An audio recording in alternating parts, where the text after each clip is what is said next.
Dans les voyages qu'il faisait pour la voir, Léon, souvent, avait dîné chez le pharmacien et s'était cru contraint par politesse de l'inviter à son tour.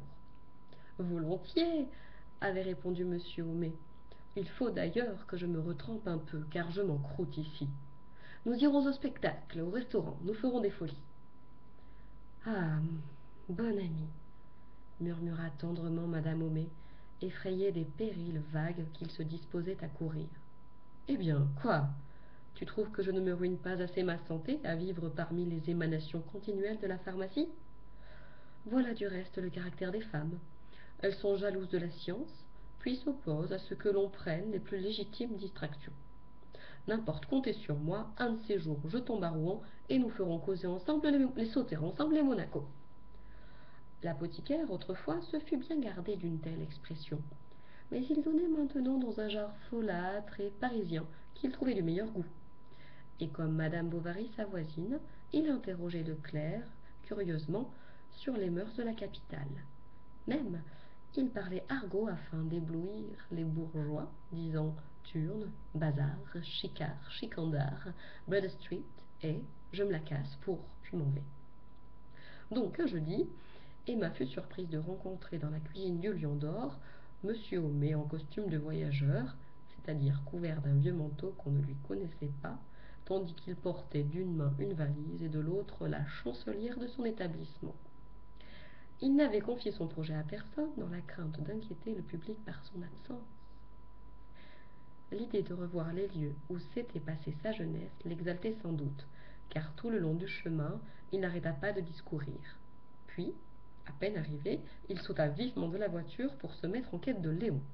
Et le clerc eut beau se débattre, monsieur Homais l'entraîna vers le grand café de Normandie, où il entra majestueusement sans retirer son chapeau, estimant fort provincial de se découvrir dans un endroit public. Emma attendit Léon 3/4 d'heure. Enfin, elle courut à son étude, et perdue dans toutes sortes de conjectures, l'accusant d'indifférence, et se reprochant à elle-même sa faiblesse, elle passa l'après-midi le front collé contre les carreaux. Ils étaient encore à 2 heures attablés l'un devant l'autre. La grande salle se vidait, le tuyau du poêle en forme de palmier arrondissait au plafond blanc sa gerbe dorée, et près d'eux, derrière le vitrage, en plein soleil, un petit jet d'eau gargouillait dans un bassin de marbre où, parmi du cresson et des asperges, 3 homards engourdis s'allongeaient jusqu'à l'écaille, toutes couchées en pile sur un flanc. Homais se délectait.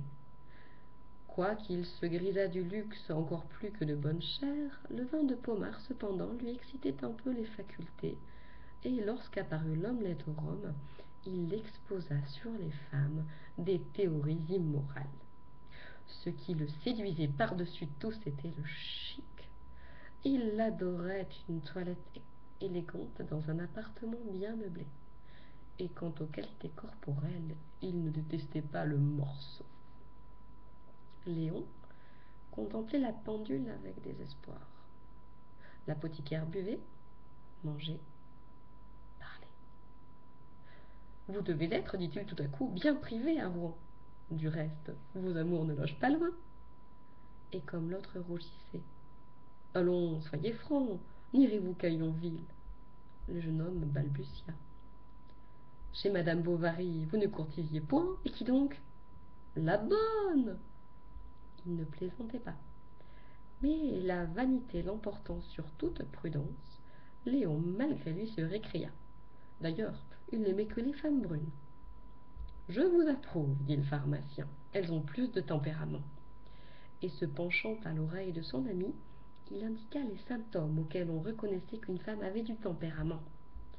Il se lança même dans une discrétion ethnographique. L'allemande était vaporeuse, la française libertine, l'italienne passionnée. Et les négresses demanda le clerc. C'est un goût d'artiste, dit Homais. Garçon, 2 demi-tasses. Partons-nous, reprit à la fin Léon, s'impatientant. Yes,